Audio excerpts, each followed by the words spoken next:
1। यार, मुझे लगता है ये प्लान कुछ ज्यादा ही रिस्की है। दर्श की आंखों में टेंशन साफ दिख रही थी। उसे लग रहा था कि बाईयुषा को ऐसे फंसाना ठीक नहीं है। क्या हुआ? अपनी मर्दांगी पर शक हो रहा है? रागिनी ने तुरंत ताना मारा। अरे, ऐसी बात नहीं है, दर्श ने झट से कहा। इस मामले में तो मैं किसी से कम नहीं हूँ। रागिनी ने आगे कहा, जब इतना कॉन्फिडेंस है तो बाईयुषा को पटाने में क्या दिक्कत है? लड़कियां, जब बॉडी की नीड्स पूरी हो जाती है तो दिल अपने आप पिघल जाता है। क्या तुम्हें लगता है वो पुलिस को बुलाएगी? वो तो बस तुम्हारे प्यार में डूबी रहेगी। दर्श को थोड़ी हिम्मत तो मिली, लेकिन उसे अब भी कुछ गड़बड़ लग रही थी। प्लीज दर्श, रागिनी ने देखा कि वो अब भी झिझक रहा है। अगर मेरे अफेयर की बात लीक हो गई तो मैं लोगों को क्या मुंह दिखाऊंगी? और जब मेरे बच्चे को पता चलेगा कि उसकी माँ कैसी है तो वो मुझसे नफरत करेगा। मैं अपने दोस्तों के सामने भी नजरें नहीं मिला पाऊंगी। प्लीज मेरी हेल्प करो यार। ठीक है, चलो ट्राई करते हैं। रागिनी की बातें सुनकर दर्श का दिल पिघल गया और उसने दांत भींचकर हाँ कर दी। रागिनी खुशी से झूम उठी और पूछा, ग्रेट, तुम अभी कहाँ हो? मैं क्षणिय गांव में हूँ, थोड़ी देर में काउंटी के लिए निकलूंगा। क्या बात है, ये तो कोइंसिडेंस है। रागिनी ने तुरंत कहा, बाईयुषा भी तो क्षणिय गांव में रहती है, तुम्हें काउंटी जाने की जरूरत नहीं है। मेरा वेट करो, हम दोनों बाईयुषा के घर डिनर करेंगे और फिर प्लान को एग्जीक्यूट करेंगे। ओके, मैं वेट करूंगा। दर्श के चेहरे पर एक कड़वी मुस्कान आ गई। उसे उम्मीद नहीं थी कि उसका रेंटेड अपार्टमेंट बाईयुषा के गांव में ही निकलेगा। फोन काटने के बाद उसने जल्दी से यान स्ट्रेंथनिंग पिल्स का दूसरा बैच तैयार किया। उसने अब तक 250 पिल्स बना ली थी और नीलिमा को देने के लिए उसे सिर्फ 50 पिल्स और चाहिए थी। आधे घंटे बाद दर्श क्षणिय गांव के एंट्रेंस पर रागिनी से मिला। वो कुछ टॉनिक के डब्बे लेकर टैक्सी से उतरी और तुरंत उसके पास आकर बोली, दर्श, ज्यादा वेट तो नहीं करना पड़ा? दर्श ने सिर हिलाया, नहीं, मैं भी अभी पहुंचा हूँ। मैंने बाईयुषा को पहले ही कॉल कर दिया था। वो घर पर हमारा वेट कर रही है। अगर वो थोड़ा एटीट्यूड दिखाए तो उसे बर्दाश्त कर लेना। जब तक तुम उसे पूरी तरह से पटा नहीं लेते तब तुम उससे निपट लेना। रागिनी ने मजाक में कहा। बेशक, दर्श ने हंसते हुए जवाब दिया। पटाने से पहले मैं थोड़ा सीधा बनूंगा और जब वो पट जाएगी तो मैं उसे अपनी उंगलियों पर नचाऊंगा। परफेक्ट, यही तो स्पिरिट है। तुम रॉक करोगे। रागिनी ने दर्श को एक विन की स्माइल दी। जल्द ही वो बाईयुषा के घर पहुंच गए। दर्श ने चारों तरफ देखा और पाया कि बाईयुषा का घर उसके रेंटेड अपार्टमेंट से ज्यादा दूर नहीं था, बस कुछ ब्लॉक्स दूर। वहां पहुंचने में सिर्फ 2 मिनट लगते। एक पल के लिए दर्श सोचने लगा, अगर वो इस बार बाईयुषा को पटा लेता है तो जब भी वो यहाँ पिल्स बनाने आएगा वो उससे चुपके से मिल सकता है। ये सोचकर उसे काफी थ्रिल हो रहा था। दीदी, घर पर हो? रागिनी ने दरवाजा खटखटाया। थोड़ी देर में अंदर से कदमों की आवाज आई और जैसे ही लोहे का दरवाजा खुला, बाईयुषा एक फ्लोरल ड्रेस में बाहर आई। दर्श को देखकर उसकी आंखें चमक उठी और उसके चेहरे पर एक्साइटमेंट दिखी, लेकिन ये पल भर में गायब हो गई। तुम यहाँ क्या कर रही हो? बाईयुषा ने रागिनी को देखा और बनावटी ठंडे अंदाज में पूछा। दीदी, मैंने तुम्हें रास्ते में कॉल किया था। मैं तुमसे मिलने आई हूँ और ये तुम्हारे लिए गिफ्ट है। रागिनी ने टॉनिक के डब्बे उसे दे दिए। मुझे लगता है तुम्हें गिल्ट हो रहा है, इसलिए मेरा मुंह बंद रखने आई हो। बाईयुषा ने ताना मारा। दीदी, प्लीज ऐसी बातें मत करो। मैं दर्श को तुम्हें समझाने के लिए लाई हूँ। पहले हमारी बात तो सुनो, फिर तुम डिसाइड करना, ठीक है? रागिनी ने एक प्यारी स्माइल के साथ कहा। ठीक है, अंदर आओ, देखती हूँ तुम दोनों क्या सफाई देते हो, उसने जवाब दिया। जब बाईयुषा ने दर्श की पतलून में उभार देखा तो वो एक्साइटमेंट से मुड़ गई। आज रात उसे पता चल जाएगा कि दर्श उतना ही हॉट है जितना रागिनी ने बताया था। रागिनी, हम वहां जाकर क्या कहेंगे? रास्ते में दोनों ने कोई बहाना नहीं बनाया था, दर्श ने फुसफुसाया। रागिनी की आंखों में चमक आ गई और उसने कहा, हमें ज्यादा कुछ नहीं कहना है। मुझे बात करने दो, तुम बस प्लान को एग्जीक्यूट करने के लिए रेडी रहना। मैं सब सेट कर दूंगी, तुम्हें बस उसे कॉन्फिडेंस से पटाना है। ओके, दर्श ने सिर हिलाया और कहा। फिर रागिनी ने उसका हाथ पकड़ा और आंगन में चली गई। उसने बाईयुषा के हॉट फिगर को देखा, उसका दिल जोर से धड़का, खासकर उसके सेक्सी बट के हिलने से, जिसने उसके अंदर की आग को भड़का दिया। ये लड़की तो एकदम हॉट है, अगर कुछ हो गया तो मजा आ जाएगा। एक पल बाद दर्श का चेहरा बदल गया। उसने बाईयुषा के अंदर एक स्पेशल एनर्जी महसूस की और ध्यान से देखने पर वो उसके शरीर में सोलर टर्म्स की पावर को देखकर एक्साइटेड हो गया। सच में, ये सोलर टर्म्स की पावर थी। दर्श बहुत एक्साइटेड था। कुछ दिन पहले उसने रागिनी के शरीर से सोलर टर्म्स की एक पावर को एब्जॉर्ब किया था और अब उसे बाईयुषा से दूसरी पावर मिल गई। उसकी किस्मत तो बढ़िया थी। पहले दर्श सोच रहा था कि बाईयुषा का मुंह बंद रखने के लिए ये तरीका ठीक है या नहीं। सोलर टर्म्स की पावर मिलने के बाद उसने कोई झिझक नहीं दिखाई। आज रात वो बाईयुषा को किसी भी हाल में पटा लेगा। कंफर्टेबल हो जाओ। मेन रूम में आने के बाद बाईयुषा ने पास के एक सोफे की तरफ इशारा किया और बोली। ओके, रागिनी ने तुरंत दर्श का हाथ पकड़ा और सोफे पर बैठ गई और कहा, दीदी, आज रात दर्श और मैं तुम्हारे घर पर डिनर करेंगे। मुझे याद है पास में एक रेस्टोरेंट है, मैं कुछ डिशेज ले आती हूँ। जरूरत नहीं है, मैंने तुम्हारे कॉल करने से पहले ही ऑर्डर कर दिया था। वो थोड़ी देर में आ जाएगा। बाईयुषा उनके सामने बैठी थी, उसके हाथ फोल्ड थे और वो ठंडे अंदाज में बोली। ठीक है, तो आज तुम्हारी पार्टी है। रागिनी ने एक अजीब स्माइल के साथ कहा। मेरे रूम में आओ, मुझे तुम्हें कुछ बताना है। एक पल बाद बाईयुषा ने रागिनी को इशारा किया और रूम में चली गई। दर्श, मैं थोड़ी देर में आती हूँ, यही वेट करो, रागिनी ने दर्श को बताया और बाईयुषा के पीछे पीछे बेडरूम में चली गई। दर्श ने तुरंत कान लगाकर उनकी बातें सुनने की कोशिश की, लेकिन उनकी आवाज बहुत धीमी थी। उसने अपनी ट्रूची का इस्तेमाल किया, लेकिन फिर भी कुछ सुनाई नहीं दिया। आखिरकार दर्श ने हार मान ली और सोफे पर बैठकर वेट करने लगा, लेकिन वो ये जानने के लिए बहुत एक्साइटेड था कि रागिनी उसे बाईयुषा के साथ सुलाने का प्लान कैसे बनाएगी। लेकिन दर्श ने कभी सोचा भी नहीं था कि आज रात जो कुछ होगा वो उसकी उम्मीदों से कहीं ज्यादा होगा। चैप्टर 142। लगभग 7-8 मिनट बाद रागिनी और अंजलि बेडरूम से बाहर आई। जो भी बात हुई, दोनों का मूड एकदम मस्त था, खासकर अंजलि का, जिसका चेहरा एकदम लाल हो गया था और आंखों में शरारत भरी थी। रागिनी भी मुंह दबाकर हंस रही थी और बीच बीच में दर्श को देखकर आंख मार रही थी। हम दोनों को इतना घुल मिलकर बात करते देखकर दर्श थोड़ा कंफ्यूज हो गया। क्या कुछ मिनटों में ही रागिनी ने अंजलि को पटा लिया था? अगर ऐसा है तो अंजलि को पटाने की जरूरत भी है क्या? रागिनी, तुम और दर्श यहीं रुको, मैं कुछ खाने का सामान ले आती हूँ। डिलीवरी का क्या भरोसा, पता नहीं कब तक आएगा, कहकर अंजलि अपनी मस्त चाल में निकल गई। जब कमरे में सिर्फ दोनों बचे तो दर्श ने पूछा, दीदी तुमने उससे क्या बात की? वो इतनी खुश क्यों है? क्या उसने राज रखने के लिए हाँ कर दी? वो इसलिए खुश है क्योंकि मैंने उसे आज रात ड्रिंक करने का वादा किया है। पर मैं तो पी नहीं सकती, तो तुम्हें पीना होगा। प्लान ये है कि ड्रिंक में कुछ मिला देंगे और जब नशा चढ़ेगा तो तुम अपना काम कर देना। रागिनी ने आंखें नचाते हुए कहा, याद रखना तुम्हें अपना बेस्ट देना है, उसे एकदम दीवाना बना देना है, ताकि वो पुलिस को न बुलाए और हमारा कांड बाहर न निकले। कुछ मिला देंगे? दर्श चौंक गया। हाँ, रागिनी बोली, अगर कुछ नहीं मिलाएंगे तो उसे कैसे पटाएंगे? हम, बात तो सही है। दर्श ने सिर हिलाया। फिर दोनों ने प्लान पर थोड़ी और बात की। जब उन्होंने अंजलि को खाने का सामान लाते देखा तो चुप हो गए। दर्श तो एकदम सीरियस बन गया, जैसे कुछ हुआ ही न हो। ये देखकर रागिनी मन ही मन हंसी। ये लड़का एकदम भोला है। फिर भी उसे कोई गिल्ट नहीं था। आखिर दर्श को आज रात अंजलि के साथ मजे करने का मौका मिल रहा था और कौन सा लड़का ऐसे धोखे को ना कहेगा। जब रागिनी टेबल लगा रही थी, अंजलि वाइन की बोतल लाने दूसरे कमरे में गई। ढक्कन खोलकर उसने दर्श के लिए पूरा गिलास भर दिया और बोली, दर्श तुम्हारे और रागिनी के बीच जो भी हुआ मैं अभी के लिए छोड़ रही हूँ। उसने कहा कि तुम दोनों आज रात मेरे साथ ड्रिंक करोगे तो अपना वादा निभाना, वरना मुझसे बुरा कोई नहीं होगा। हाँ हाँ, हम जरूर तुम्हारे साथ पेंगे, जितना चाहो उतना। दर्श ने सीरियस होकर सिर हिलाया। दर्श को इतना परेशान देखकर अंजलि और रागिनी ने एक दूसरे को देखा और फिर दोनों मुस्कुरा दी।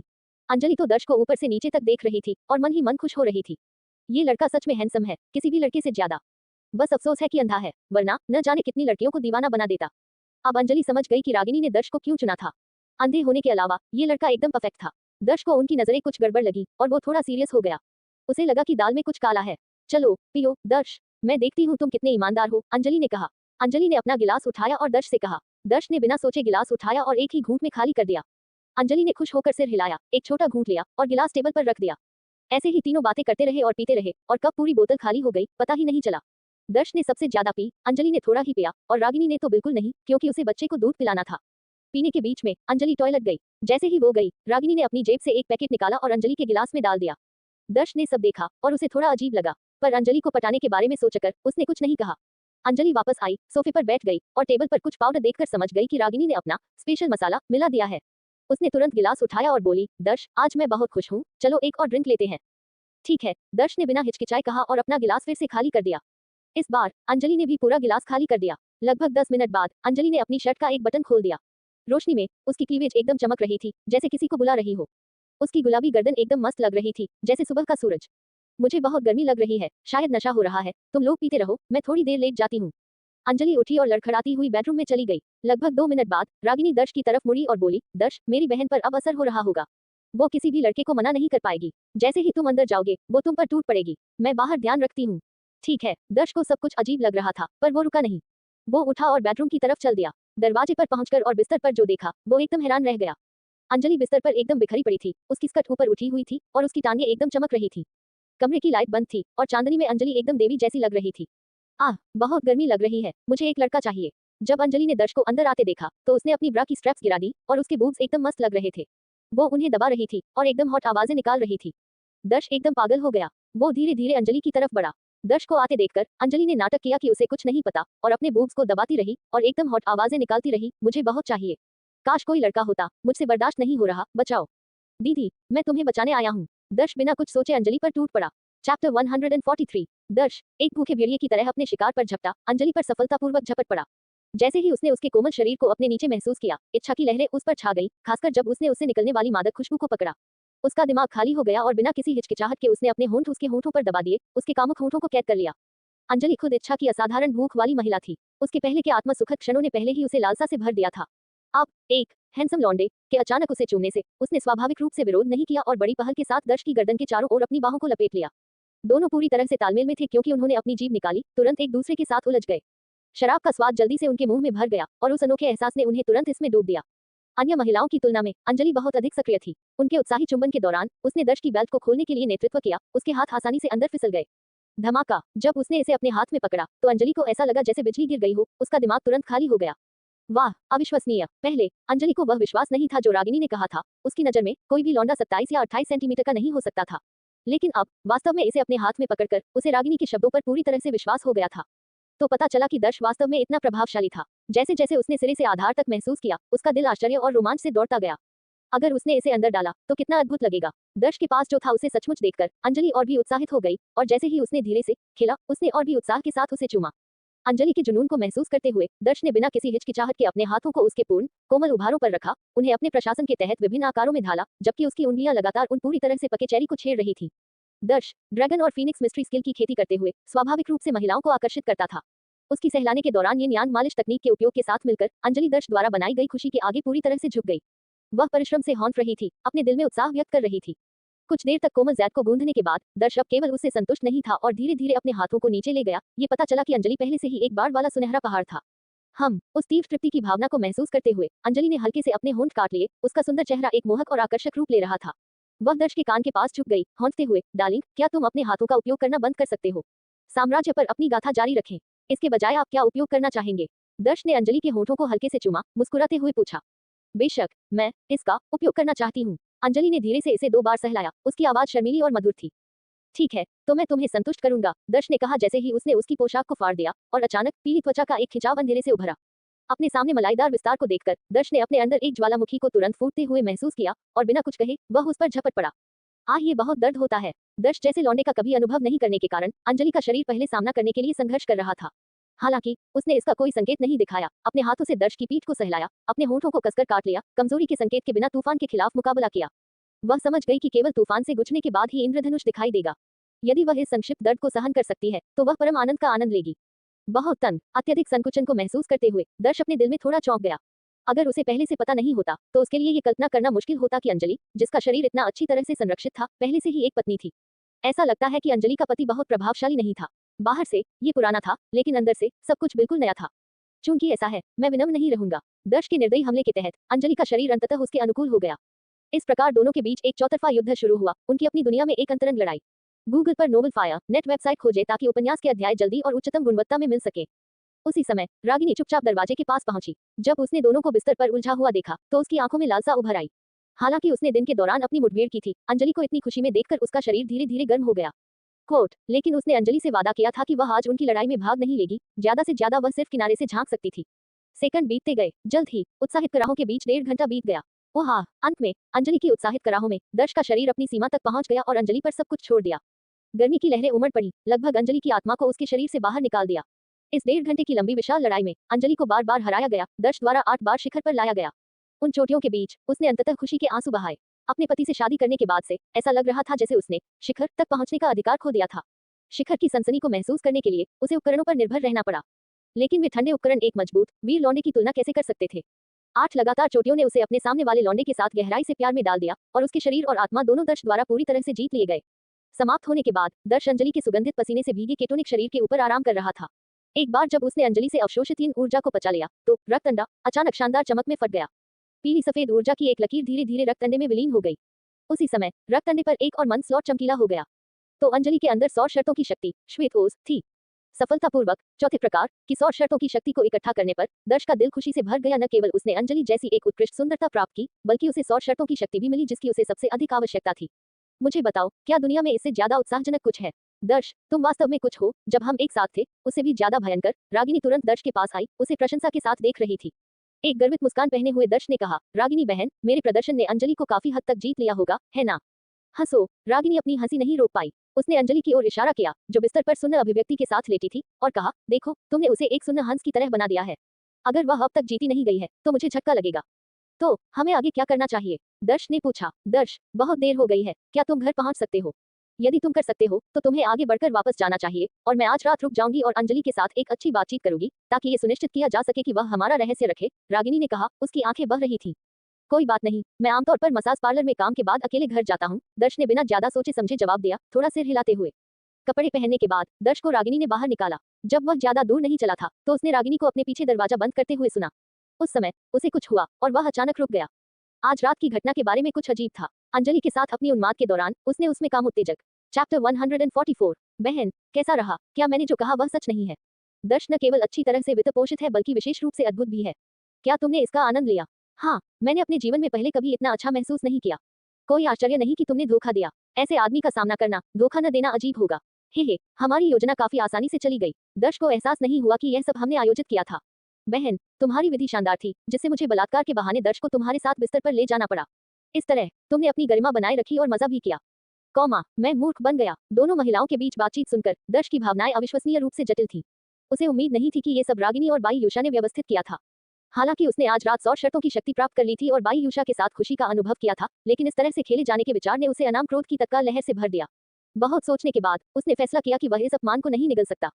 उसे इन दोनों महिलाओं को ठीक से सबक सिखाना था। अगले ही पल दर्श व्यक्तिगत रूप से लिविंग रूम में चला गया और बिना सोचे समझे उसने बेडरूम का दरवाजा खोल दिया। उस समय रागिनी और बाई यूशा बिस्तर पर बैठकर बातें कर रही थी। दर्श को वापस देखकर दोनों महिलाओं ने आश्चर्य के भाव दिखाए, विशेष रूप से रागिनी, जिसने स्पष्ट रूप से उसे जाते हुए देखा था और मुख्य दरवाजा भी बंद कर दिया था। वह वापस कैसे आ सकता था? आह दर्श, तुम वापस क्यों आए? रागिनी ने आश्चर्य से दर्श को देखते हुए अपना मुंह ढक लिया। रागिनी, तुमने वास्तव में मुझे धोखा दिया। दर्श बहुत दुखी लग रहा था। उसने कहा, तुमने मुझे यूशा का बलात्कार करने के लिए कहा ताकि उसे नीचे गिराया जा सके और हमारे रहस्य को बनाए रखा जा सके। मुझे उम्मीद नहीं थी कि यह सब तुम दोनों ने आयोजित किया था। मैं बहुत दुखी हूँ। दर्श, मैं गलत थी, कृपया अपनी बहन पर गुस्सा न करें, ठीक है? रागिनी ने सीधे तौर पर इनकार नहीं किया क्योंकि दर्श ने सब कुछ सुन लिया था। अब इनकार करने का क्या फायदा? कोई माफी नहीं, तुमने पहले ही मेरा दिल दुखा दिया है। दर्श की आंखें थोड़ी सी खिसक गई। निराशा का नाटक करते हुए उसने अपना सिर हिलाया और जाने के लिए मुड़ गया। अरे मत जाओ। रागिनी ने दर्श को जाते हुए देखा और तुरंत तनाव महसूस किया। जल्दी से अपने जूते पहने और उसका पीछा किया। इस बीच बाई यूशा भी बहुत घबराई हुई थी। अगर दर्श गुस्सा था और उसने उसे नजरअंदाज कर दिया तो उसे दर्श जितना बहादुर आदमी और कहाँ मिल सकता था। बिना सोचे समझे वह बिना कपड़ों के बिस्तर से कूद पड़ी और रागिनी के पीछे दर्श से विनती करने के लिए चली गई। दरअसल दर्श का वास्तव में जाने का कोई इरादा नहीं था। जब दोनों महिलाओं ने उसका रास्ता रोका तो वह रुक गया और ठंडे स्वर में कहा, तुम क्या करना चाहती हो?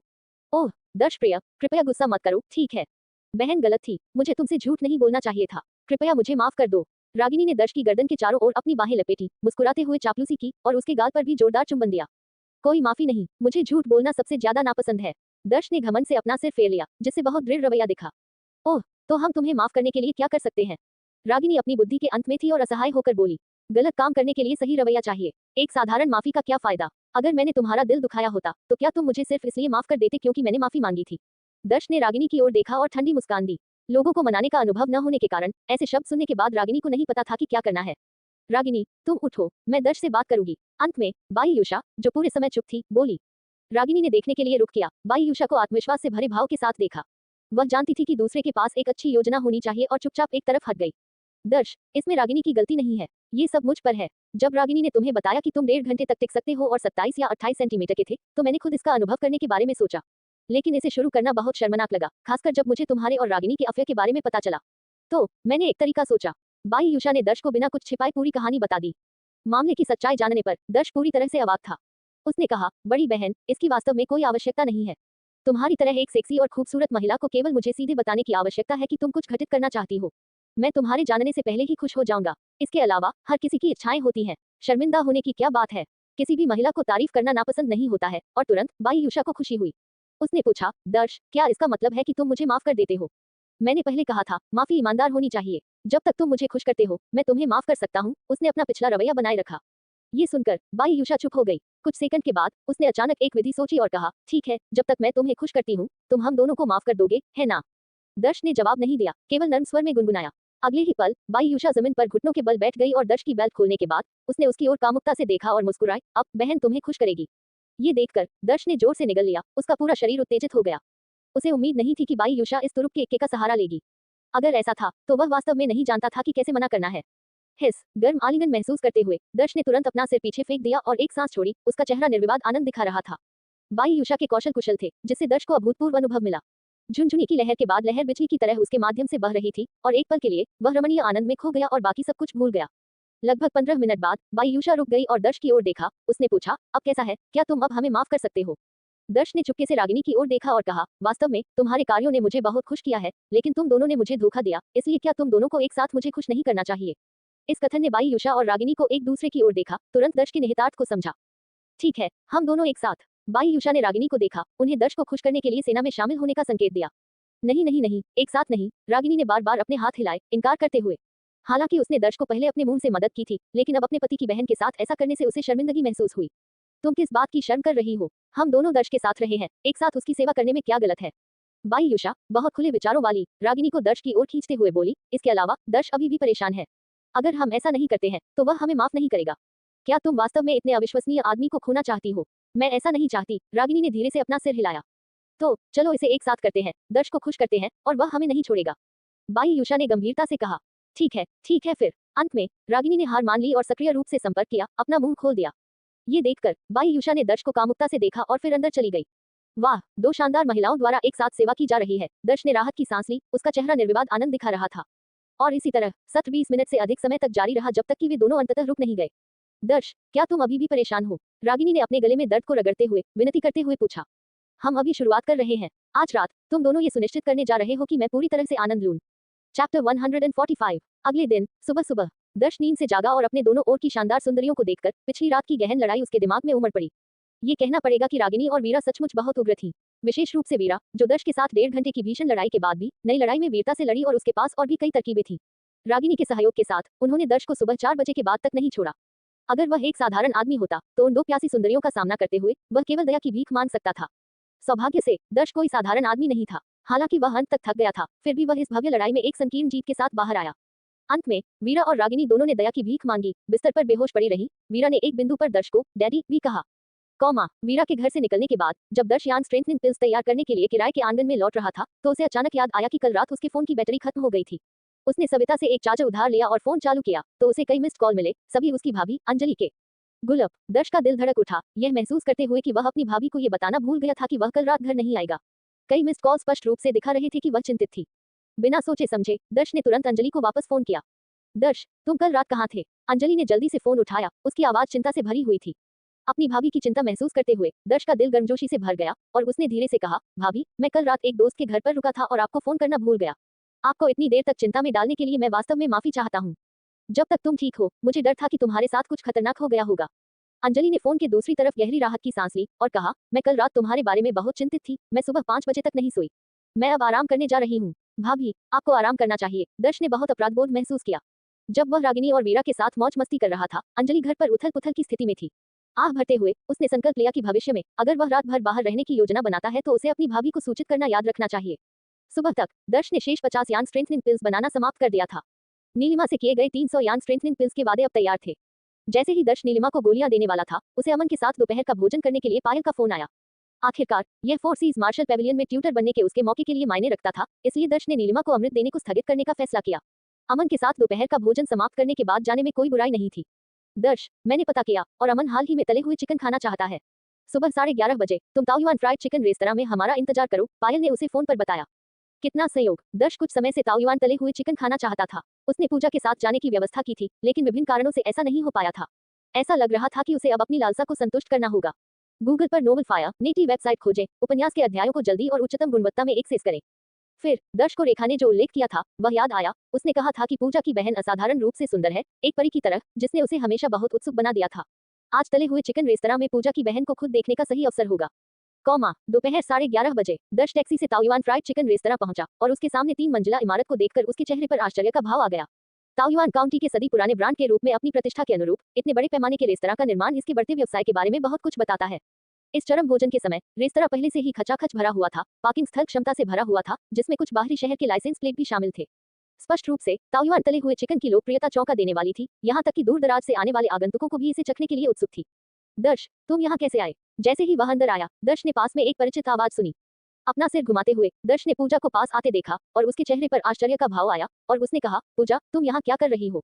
आज मेरी छुट्टी है, इसलिए मैं अपनी बहन की मदद करने आई हूँ। अचानक पूजा के चेहरे पर गहरा गुस्सा उभर आया जब उसने कहा, मुझे तुमसे ये पूछना चाहिए। मैंने तुमसे इतने लंबे समय से योजनाएं बनाने की कोशिश की है और तुम कभी नहीं आए, और अब तुम अकेले यहाँ तला हुआ चिकन खाने के लिए चुपके से आए हो। क्या तुम थोड़ा ज्यादा नहीं कर रहे हो? दर्श के चेहरे पर शर्मिंदगी का भाव आया जब उसने कहा, आज मैं तले हुए चिकन के लिए यहाँ हूँ, इसका एक विशेष कारण है। मैं 2 दोस्तों को भोजन कराना चाहता था, कुछ महत्वपूर्ण है। क्या है? पूजा ने हमेशा की तरह उत्सुकता से पूछा। यह काम से संबंधित है। मुझे वास्तव में खेद है, लेकिन मैं हाल ही में बहुत व्यस्त रहा हूँ। ये समाप्त होने के बाद हम एक साथ भोजन करेंगे, मेरी ओर से, दर्श ने मुस्कुराते हुए जवाब दिया।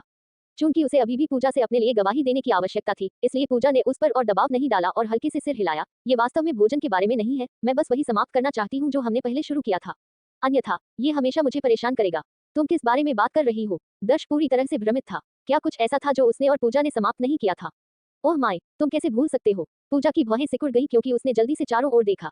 जब उसने देखा कि कोई भी उन पर ध्यान नहीं दे रहा है, तो उसने फुसफुसाते हुए कहा, पिछली बार जब मैं तुम्हें ब्रेक रूम में माप रही थी तो अचानक एक ग्राहक आ गया और मुझे बीच में ही रुकना पड़ा। हमें मुझे फिर से मापने के लिए एक मौका खोजने की जरूरत है। क्या ये वास्तव में आवश्यक है? दर्श के चेहरे पर एक व्यंग्यात्मक मुस्कान दिखाई दी। अधिक कहानियां साम्राज्य में देखें। अचानक पूजा की अभिव्यक्ति गंभीर हो गई क्योंकि उसने जोर देकर कहा, बेशक यह आवश्यक है। मैंने अपनी गर्लफ्रेंड के चैट ग्रुप में तुम्हारे बारे में बात की और उन सभी को लगता है कि मैं डींग मार रही हूँ। मुझे उन्हें ये साबित करने के लिए माप भेजना होगा कि मैं झूठ नहीं बोल रही थी। दर्श के चेहरे पर शर्मिंदगी छा गई। तुम्हारे सभी दोस्त इसके बारे में जानते हैं। पूजा ने दृढ़ता से सिर हिलाया। हाँ, इसलिए तुम्हें मुझे मापने देना होगा। कृपया, मैं तुमसे विनती करती हूँ। तुम आज मेहमानों के लिए भोजन की व्यवस्था कर रहे हो, ये कैसा रहेगा? मैं भोजन कराऊंगी। कोई जरूरत नहीं है, मैं इसे खुद संभाल सकता हूँ। दर्श मुस्कुराया और कहा, कोई समस्या नहीं, मैं तुम्हें मापने देने के लिए सहमत हूँ। लेकिन क्या तुम थोड़ा इंतजार कर सकती हो? मुझे अपने सहकर्मियों के साथ भोजन समाप्त करने दो और फिर तुम माप सकती हो, ठीक है? बेशक, यह कोई समस्या नहीं है, मैं तुम्हारा इंतजार करूंगी। इस पर पूजा की आत्माएं उठ गई और उसने पूछा, क्या तुमने पहले से एक निजी कमरा आरक्षित किया था? दर्श ने अपना सिर हिलाया। नहीं, मैंने नहीं किया। तुरंत पूजा ने दर्श पर अपनी आंखें घुमाई। तुम मेहमानों को भोजन कराने के लिए ताओयुआन के तले हुए चिकन रेस्तरां में आते हो और तुम पहले से एक निजी कमरा भी आरक्षित नहीं करते हो। मानो या न मानो, अगर तुम 10 मिनट और देर से आते तो मुख्य हॉल में तुम्हारे लिए जगह भी नहीं होती।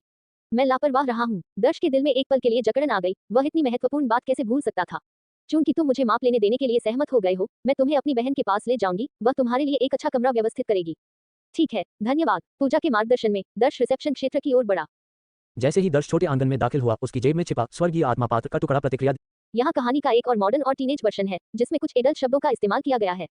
दृश्य, वो लेडी, यार, अपने अर्ली 30s में थी, लगभग 5 फीट 7 इंचेस की हाइट। उसने एक टाइट ब्लैक सूट पहना था जिसके बटन खुले थे और उसके अंदर की वाइट थी उसके बड़े बूब्स के प्रेशर से फट रही थी। एक डीप क्लीवेज दिखा रही थी जो किसी सायरन की तरह अट्रैक्टिव लग रही थी। उसके बूब्स बड़े, फूले हुए और एकदम टाइट थे, जैसे भगवान ने उसे स्पेशल गिफ्ट दिया हो। उसकी कमर पतली थी जो उसके बड़े बूब्स के एकदम ऑपोजिट थी, जिससे लोग उसके परफेक्ट बॉडी प्रोपोर्शन को देखकर हैरान रह जाते थे। उसका फिगर तो किलर था ही, उसका फेस भी एकदम गॉर्जियस था। उसकी स्किन एकदम फेयर और स्मूथ थी, जैसे टाइम ने उसे छुआ ही ना हो, और उसकी आंखें एकदम डीप थी, जैसे वो तुम्हारी सोल में देख रही हो। उसकी नाक एकदम स्ट्रेट और शार्प थी, उसके लिप्स रोजी थे, और जब वो स्माइल करती थी तो उसके व्हाइट टीथ एकदम चमकते थे। सच कहूं तो पूरे ताओयुआन काउंटी में वो टॉप 10 ब्यूटीज में से एक थी। तो ये प्रिया की सिस्टर है, यार, उसकी रेपुटेशन एकदम राइट है। दीदी, ये मेरा कलीग दर्श है। ये अपने फ्रेंड्स को डिनर पर लाया है, लेकिन रूम रिजर्व करना भूल गया। क्या तुम इसके लिए एक रूम अरेंज कर सकती हो? काउंटर पर लीन करते हुए पूजा के बड़े बूब्स एक सेमी सर्कल शेप में स्क्वीज हो गए, जिससे एकदम पावरफुल विजुअल इंपैक्ट पड़ा। गूगल पर novel fire net website search करो और नोवेल्स के चैप्टर्स को अर्ली और हाईएस्ट क्वालिटी में एक्सेस करो। तुम्हारा कलीग। प्रिया ने दर्श को एक नजर देखा और पूछा। हाँ, एकदम स्पेशल कलीग। ये मसाज पार्लर में एकदम हेल्पफुल रहा है, और एक बार जब एक गुंडा मुझे बुली कर रहा था तो इसने मेरी हेल्प की और गुंडे से पंच भी खाया। पूजा ने प्रिया को सीरियसली देखा और अपनी स्टोरी बनाने लगी। ये सुनकर दर्श ने थोड़ा सा हंस दिया। वो पूजा की स्टोरी टेलिंग एबिलिटीज की तारीफ किए बिना नहीं रह सका, हालांकि वो समझता था कि वो उसकी हेल्प करने के लिए ऐसा कर रही है। एक्सपेक्टेड था। ये इंसिडेंट जानने के बाद प्रिया ने दर्श को जो लुक दिया वो चेंज हो गया, और उसने अपना हाथ बढ़ाते हुए कहा, हाय दर्श, मैं पूजा की सिस्टर प्रिया हूँ। क्योंकि दर्श अभी भी ब्लाइंड होने का प्रिटेंड कर रहा था, इसलिए वो उसके सॉफ्ट हैंड को इग्नोर कर सकता था। दर्श, मेरी सिस्टर तुमसे हैंडशेक कर रही है, पूजा ने उसे याद दिलाया। ये सुनकर दर्श ने जल्दी से प्रिया से हैंडशेक किया। उसके सॉफ्ट और टेंडर हैंड को एक मोमेंट के लिए अपने हैंड में होल्ड करने से उसके दिल में एक वेव दौड़ गई। लेकिन नेक्स्ट मोमेंट उसने प्रिया के बॉडी के अंदर से एक बर्निंग सेंसेशन फील किया, जिससे उसका एक्सप्रेशन थोड़ा चेंज हो गया। उसने तुरंत ड्रैगन और फीनिक्स मिस्ट्री स्किल को सर्कुलेट करना शुरू कर दिया, उसके बॉडी में ट्रू क्यूई की एक्सट्रीम सेंस की। एक बार जब ट्रू क्यूई प्रिया के बॉडी में फ्लो हुई तो दर्श उस बर्निंग सेंसेशन के सोर्स को क्लियरली आइडेंटिफाई कर सका। सोलर टर्म्स की पावर। रियली में प्रिया के बॉडी में एक टाइप की सोलर टर्म्स की पावर थी, जिसे उसके द्वारा एमिट की गई ऑरा से grain rain solar term power के रूप में आइडेंटिफाई किया जा सकता था। कल शाम ही उसने एक टाइप की सोलर टर्म पावर अक्वायर की थी, और अब डिनर के लिए बाहर आकर उसे दूसरी पावर मिल गई थी। मानना पड़ेगा, उसकी किस्मत एकदम अमेजिंग थी। हालांकि प्रिया जैसी लेडीज जिनके हैप्पी फैमिलीज है और मनी की कोई नीड नहीं है, उन्हें लुभाना काफी डिफिकल्ट था। उसे धीरे धीरे अपॉर्चुनिटी फाइंड करनी होगी। फर्स्ट, उसे प्रिया के साथ फ्रेंडशिप करनी चाहिए, फिर स्टेप बाय स्टेप आगे बढ़ना चाहिए। उनकी सिंपल हैंडशेक एंड हो गई और प्रिया ने पूछा, दर्श, तुम किस टाइप के गेस्ट को होस्ट कर रहे हो? क्या तुम्हारे पास रूम के लिए कोई रिक्वायरमेंट्स हैं?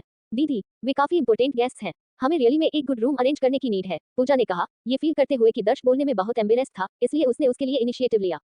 अपनी सिस्टर को दर्श के लिए इस तरह बोलते हुए देखकर प्रिया ने अपनी आईज रोल की, लेकिन आगे कुछ नहीं कहा।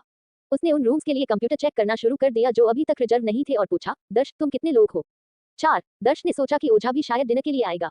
परफेक्ट, यहाँ एक 6 पर्सन रूम है जो अभी अवेलेबल कराया गया है, मैं तुम्हें उसका यूज करने दूंगी, प्रिया ने कहा। पूजा ने सॉफ्टली पूछा, दीदी, चूंकि रूम पहले से ही किसी और के लिए रिजर्व है, क्या दर्श को इसका यूज करने देना बैड नहीं है? ऑब्वियसली ये गुड नहीं है, प्रिया ने पूजा को घूरते हुए कहा और आगे कहा, हम क्या कर सकते हैं, आफ्टर ऑल ये तुम्हारा फ्रेंड है जो आया है। लेटर, मैं बस फोन पर कस्टमर से अपोलोजाइज कर लूंगी, तुम दर्श को जल्दी से रूम में ले जाओ तो गुड है। हे, थैंक यू दीदी। पूजा बहुत हैप्पी हुई, प्रिया को हक किया और उसे किस किया।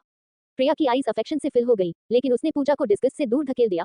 मुझे परेशान करना बंद करो, अपने फ्रेंड को रूम में ले जाओ, मैं यहाँ बिजी हूँ। दर्श स्माइल किया और कहा, थैंक यू प्रिया दीदी। अगर तुम्हारे पास टाइम हो तो तुम मसाज पार्लर में आ सकती हो और मैं तुम्हें फ्री में मसाज कर दूंगा। ओके, प्रिया ने लाइटली हेड नोट किया। जल्दी ही पूजा के लीडरशिप में दर्श एक रूम में पहुंचा। हालांकि ये एक 6 पर्सन रूम था, लेकिन ये दूसरे रेस्टोरेंट्स के 8 पर्सन रूम से भी बिगर था और इम्पोर्टेंट बात ये थी कि डेकोरेशन स्पेशली लग्जरी था, जो बहुत क्लासी दिख रहा था।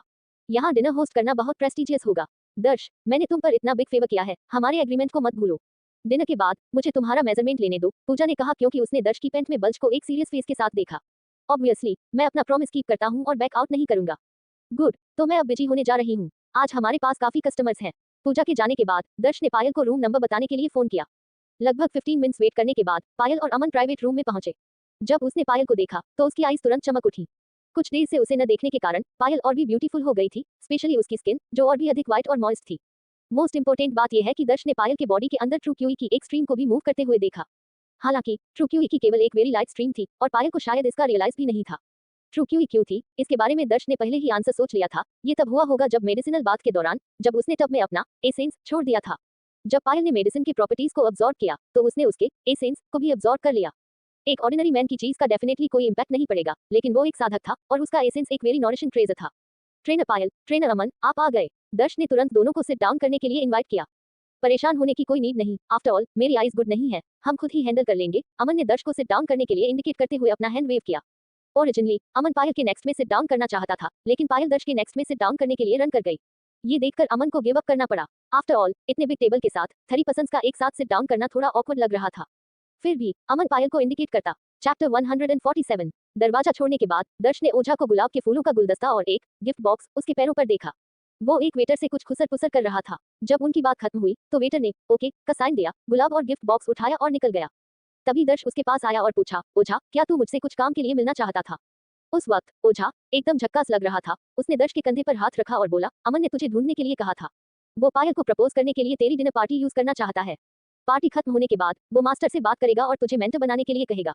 ये सुनकर दर्श ने कोई खुशी नहीं दिखाई और सीरियस होकर पूछा, मेरी डिनर पार्टी में प्रपोज करना ठीक है, लेकिन मैं जानना चाहता हूँ अगर उसका प्रपोजल फ्लॉप हो गया तो क्या वो मुझे फिर भी मेंटर बनाएगा? ये सवाल बहुत जरूरी था। पहले कमरे में उनकी बात के दौरान दर्श ने देखा था कि पायल को अमन बिल्कुल पसंद नहीं है, बल्कि उसके चेहरे और बातों से थोड़ी नफरत झलक रही थी। वो डिनर पर सिर्फ दर्श को मेंटर बनाने में हेल्प करने के लिए आई थी। जो लड़की तुम्हें पसंद नहीं करती उसे प्रपोज करना मतलब पक्का फ्लॉप शो। टेंशन मत ले, अमन थोड़ा अकड़ू और घमंडी लगता है, लेकिन वो दिल का बहुत अच्छा है। अगर तू उसे अपनी डिनर पार्टी में प्रपोज करने देगा तो वो सक्सेस हो या फेल तुझे थैंक्स जरूर बोलेगा। ओझा ने कॉन्फिडेंस के साथ अपनी छाती ठोकते हुए कहा, ठीक है, तुझे जो ठीक लगे कर, बस मुझे मेंटर बनवा दे। दर्श ने बिना किसी सवाल के धीरे से सिर हिलाया। दरअसल दर्श समझ गया था कि अमन का प्रपोजल फ्लॉप होने वाला है, लेकिन अगर इससे उसके मेंटर बनने का चांस खराब नहीं होता तो ठीक है। ओझा ने फिर अमन का प्रपोजल प्लान दर्श को बताया। जब सब लोग खा रहे होंगे और बातें कर रहे होंगे तो वेटर चुपके से गुलाब और गिफ्ट लाएगा और फिर अमन प्रपोज करेगा और वो दोनों थोड़ा सपोर्ट करेंगे। दर्श ने तुरंत ओके का साइन दिया और कहा, ठीक है, मैं समझ गया। दर्श को इतनी आसानी से हाँ कहते देखकर ओझा ने उसके कंधे को थपथपाया। उसकी खुशी छिप नहीं रही थी। भाई तू जल्द ही मेंटर बनने वाला है, फिर हम साथ में काम करेंगे और पैसे कमाएंगे। दर्श चुप रहा, बस धीरे से सिर हिलाया। सब कुछ ठीक चल रहा था, लेकिन पता नहीं क्यों उसे कुछ गड़बड़ लग रही थी। उसे लग रहा था कि कुछ उल्टा पुल्टा होने वाला है। इसके तुरंत बाद वो कमरे में वापस आए और देखा कि अमन पायल को अपने मिशन की मजेदार कहानियां सुना रहा था, लेकिन उसके चेहरे पर कोई हंसी नहीं थी, जिससे माहौल थोड़ा अजीब हो गया था। लेकिन जब दर्श और ओझा कमरे में आए तो माहौल थोड़ा नॉर्मल हो गया।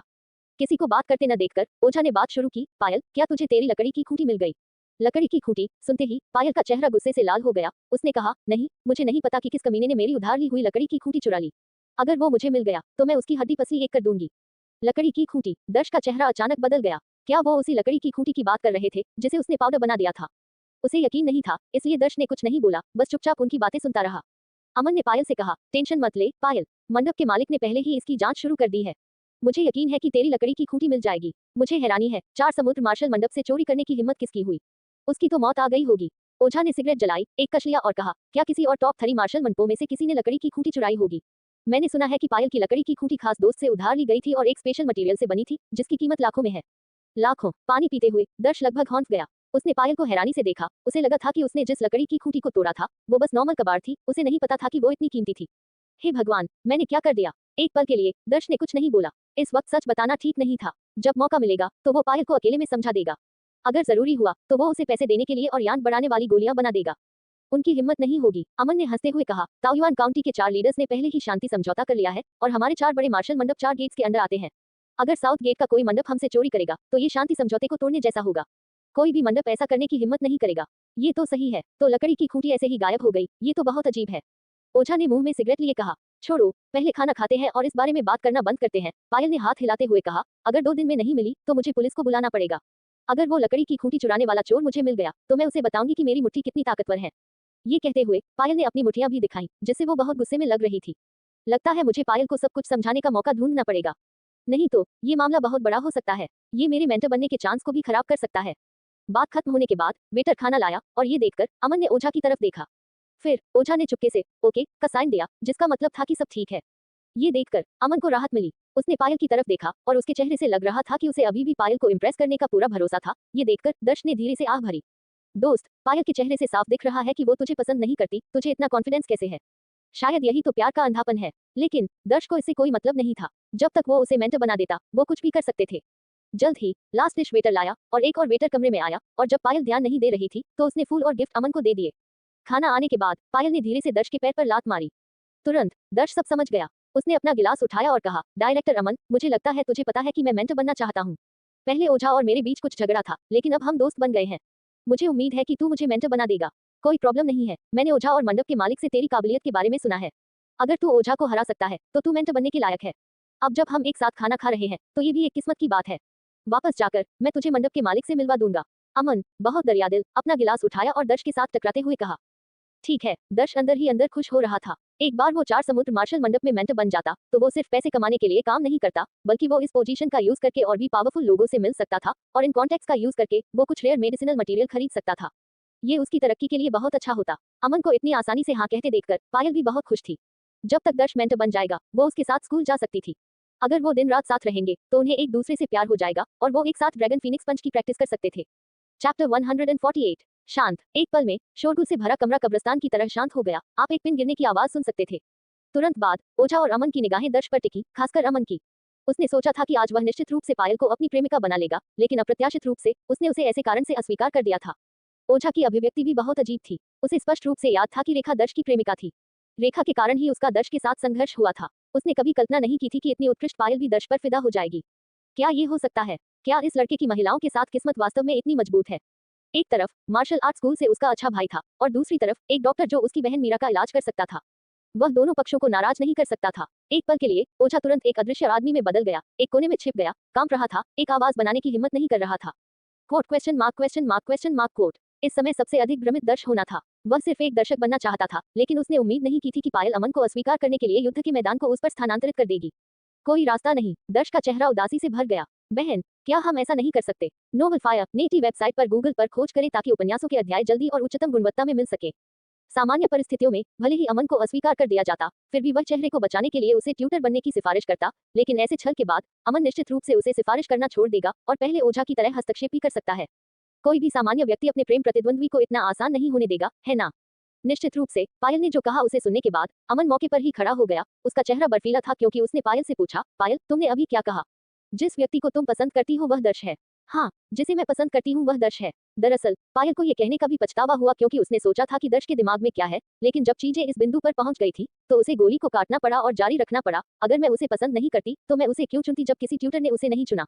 वह मुझसे बेहतर कैसे है? अमन ने दर्श की ओर इशारा करते हुए पायल से सवाल किया। अमन के सवालों का सामना करते हुए पायल बहुत शांत रही, धीरे से कहा, ये सच है, वह तुम्हारी तरह अच्छा नहीं है, तुम्हारी तरह अच्छी तरह से नहीं है, और वह दोनों आंखों से अंधा भी है, लेकिन किसी को पसंद करने के लिए किसी कारण की आवश्यकता नहीं है, मैं बस उसे पसंद करती हूँ। बहन, कृपया ऐसा मत करो। दर्श पूरी तरह से अस्त व्यस्त था, स्थिति इतनी अचानक सामने आ रही थी, वह वास्तव में नहीं जानता था कि इसे कैसे संभालना है। दर्श, क्या तुमने सुना? पायल तुम्हें पसंद करती है, इसलिए मैं तुमसे पूछ रहा हूँ, क्या तुम पायल के साथ रहोगे? अमन ने तुरंत अपनी निगाह दर्श पर स्थानांतरित कर दी, पूछताछ करते हुए। ठीक है, ऐसा लगता है कि मैं सिर्फ एक दर्शक नहीं बन सकता। दर्श की आंखें पायल और अमन के बीच इधर उधर घूमती रहीं। अमन का सवाल जवाब देने के लिए कठिन था। अगर उसने कहा कि वह सहमत नहीं है तो पायल के लिए ये बहुत शर्मनाक होगा। अगर उसने हाँ कहा तो वह अनिवार्य रूप से अमन को नाराज कर देगा। ये व्यवहारिक रूप से एक जानलेवा प्रस्ताव था। जैसे ही माहौल शांत हो गया, पायल ने जारी रखा, अमन, तुम्हें दर्श से पूछने की जरूरत नहीं है। उसे पसंद करना मेरा काम है। भले ही वह सहमत न हो, मैं उसका पीछा करती रहूंगी। सबसे महत्वपूर्ण बात यह है कि मेरे दिल में पहले से ही कोई है, इसलिए मैं निश्चित रूप से तुम्हारे पीछा को स्वीकार नहीं कर सकती। तुम समझते हो, है ना? हफ हफ हफ। पायल के शब्दों से अमन लगभग गुस्से से मर गया था। भारी होंठते हुए उसने पायल को देखा और कहा, ठीक है, तुम जीत गई। मैं ये खाना नहीं खाऊंगा, जो खाना चाहता है वह खा सकता है। ये कहने के बाद अमन ने अपनी कोट उठाई जो कुर्सी पर लटकी हुई थी और उठकर चला गया। प्रशिक्षक अमन, गुस्सा मत होइए। उसे जाते हुए देखकर दर्श तुरंत खड़ा हो गया और कहा, दरअसल प्रशिक्षक पायल सिर्फ आपके साथ मजाक कर रही थी। तुम चले जाओ, मुझसे बात मत करो, मैं तुम्हें देखकर चिढ़ जाता हूँ। मूल रूप से अमन ने दर्श को देखकर काफी पसंद किया था, लेकिन जब से उसे पता चला कि पायल दर्श को पसंद करती है, जितना अधिक उसने दर्श को देखा उतना ही वह चिढ़ गया। अगर पायल और ओझा वहां नहीं होते तो वह निश्चित रूप से दर्श के साथ लड़ाई शुरू कर देता। वह वाक्य छोड़ने के बाद अमन लंबे कदमों के साथ गुस्से में चला गया। दर्श, चिंता मत करो, मैं देखूंगा कि स्थिति क्या है। अमन के जाते ही ओझा तुरंत उसका पीछा किया, कमरे में केवल दर्श और पायल को छोड़कर। एक पल के लिए कमरा शांत हो गया। पायल ने सावधानी से दर्श को देखा और कहा, दर्श, क्या ये थोड़ा नासमझी नहीं थी कि मैंने कहा कि मैं तुम्हें पसंद करती हूँ?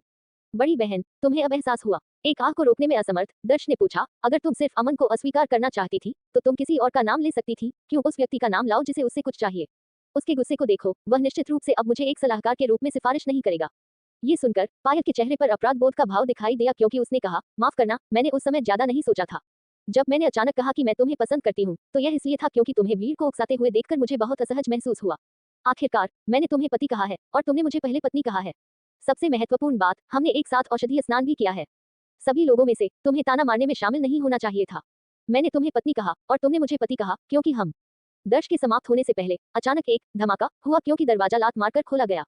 अगले पल दर्श और पायल ने अपना सिर घुमाया और लाल आंखों वाले अमन को दरवाजे पर खड़ा देखा, हौंकते हुए, और उसके चेहरे पर नसें फूली हुई थी जैसे एक पागल बैल। स्पष्ट रूप से दोनों के बीच आदान प्रदान सुना था। और उसके पीछे ओझा खड़ा था, आश्चर्य से भरा चेहरा, उसकी आंखें सदमे से भरी हुई थी क्योंकि उसने दोनों को देखा।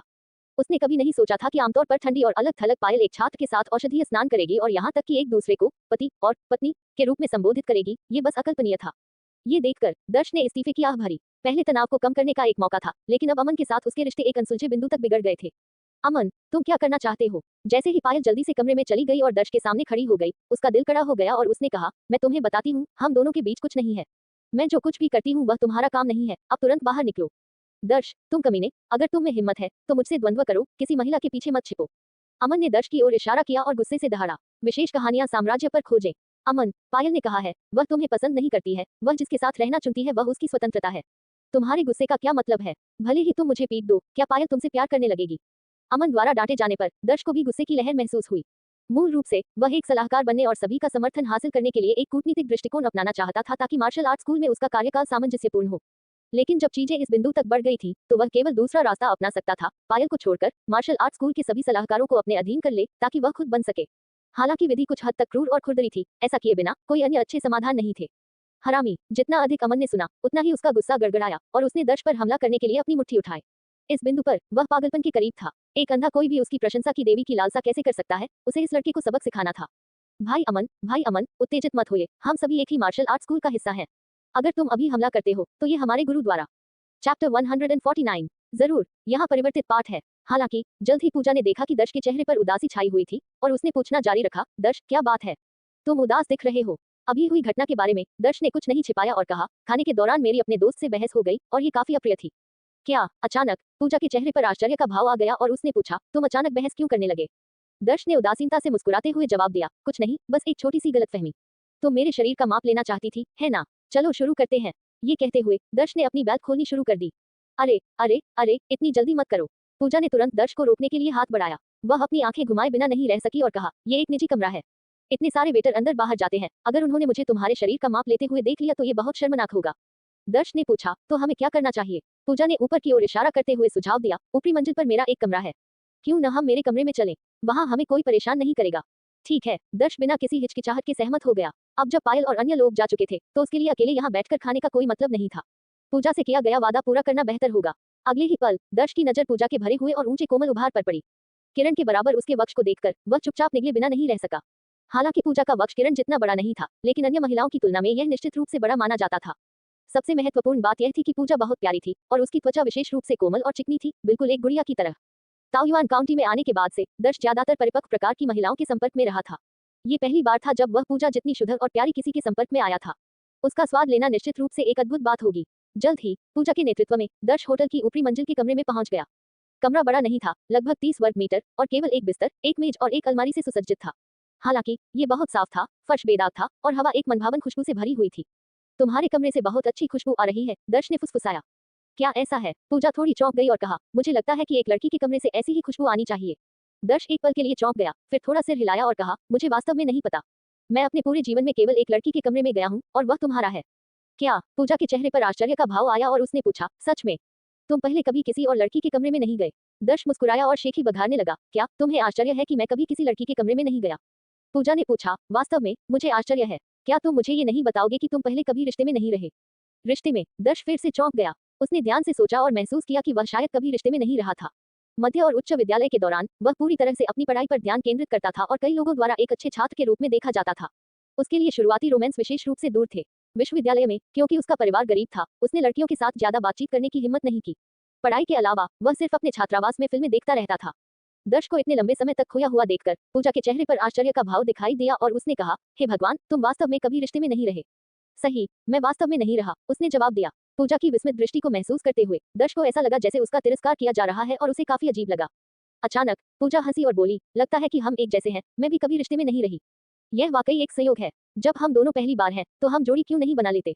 दर्श ने अपनी भौहें उठाते हुए और पूजा को एक शरारती मुस्कान देते हुए सुझाव दिया। ये सुनकर पूजा के गाल तुरंत लाल हो गए, क्योंकि उसने दर्श पर आंखें घुमाई और फुसफुसाई, तुम्हारे साथ कौन जोड़ी बनाना चाहता है? मैं अभी डेटिंग के बारे में सोच भी नहीं रही हूँ। जल्दी करो और अपनी पैंट उतारो, मैं माप लेना शुरू करने जा रही हूँ। ओह, ठीक है। दर्श मुस्कुराया, पूजा को और अधिक न छेड़ने का फैसला किया और तुरंत अपनी बेल्ट खोल दी, पूजा को सब कुछ दिखा दिया। हालांकि पूजा ने पहले दर्श की शक्ति देखी थी, फिर भी इसे दोबारा देखकर वह हाँफने से खुद को रोक नहीं सकी। ये बहुत प्रभावशाली था, किसी राक्षस की तरह। एक पल रुको, मुझे एक फोटो लेनी है।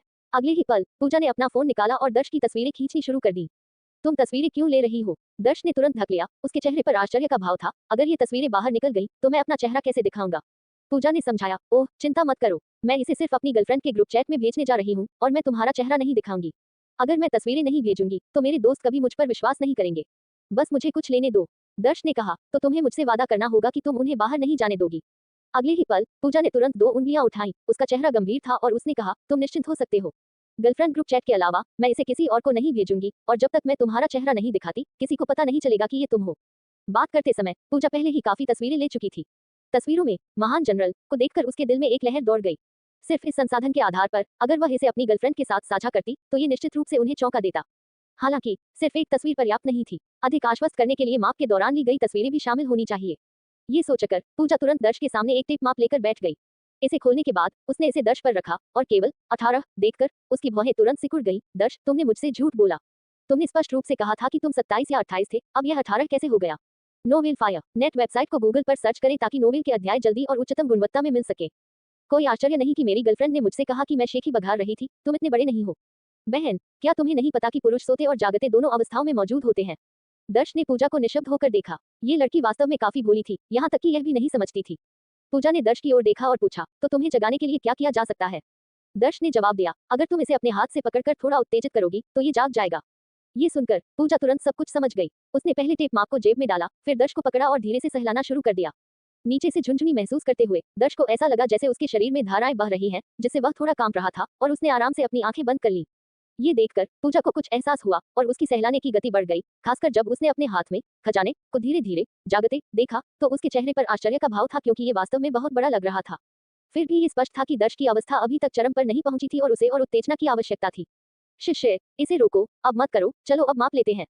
दर्श को अचानक कुछ याद आया, उसकी आंखें बदल गई और उसने तुरंत पूजा को रोक दिया।